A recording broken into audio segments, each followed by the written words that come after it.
ولقد سبقت كلمتنا لعبادنا المرسلين إنهم لهم المنصورون وإن جندنا لهم الغالبون. الحمد لله رب العالمين ناصر المجاهدين ومذل المستكبرين، والصلاة والسلام على نبينا المجاهد الشهيد وعلى آله وصحبه ومن جاهد جهاده إلى يوم الدين. وبعد، يا كل أحرار العالم، السلام عليكم ورحمة الله وبركاته.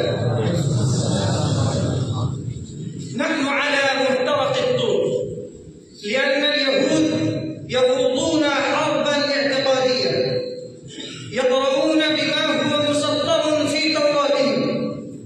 نحن اليوم في حالة الضعف، والضعف لا يعيبنا والاحتلال لا يعيبنا.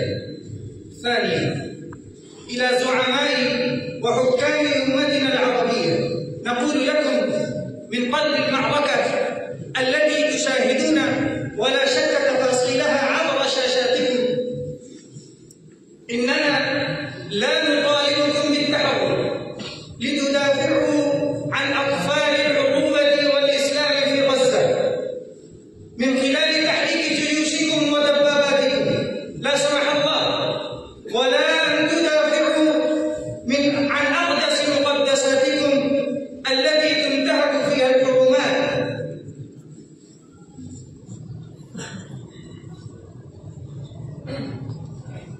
من قبل شذاذ الآفاق خريجي معازف دينكم، ولا أن تغضبوا لشتم نبيكم صلى الله عليه وسلم في قلب مسراه ومعراجه إلى السماء. لا نطالبكم بذلك، فنحن أخذنا على عاتقنا كنس هذا الاحتلال وإساءة وجهه والقتال عن شرف أمتنا وديننا ومقدساتنا وأرضنا بما نمتلك من إمكانات من بين أيدينا. صنعناها من الصدق وبنيناها من المستحيل، ولكن هل وصل بكم الضعف والعجز أنكم لا تستطيعون تحريك سيارات الإغاثة والمساعدات الإنسانية إلى جزء من أرضكم العربية الإسلامية الخالصة رغما عن هذا العدو المهزوم المهزوم؟ فهذا ما لا نستطيع فهمه وتفسيره.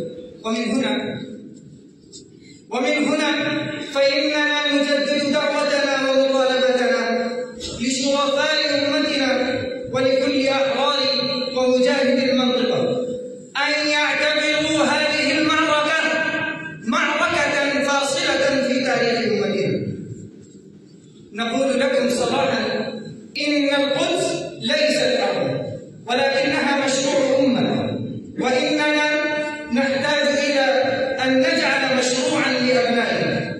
أخيرا نقول لكم ولو كلمة: فلسطين عربية من بحرها إلى نهرها ومن شمالها إلى جنوبها.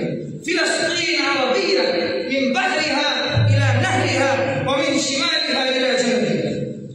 والله غالب على أمره ولكن أكثر الناس لا يعلمون. وإنه لجهاد، نصر أو استشهاد. والسلام.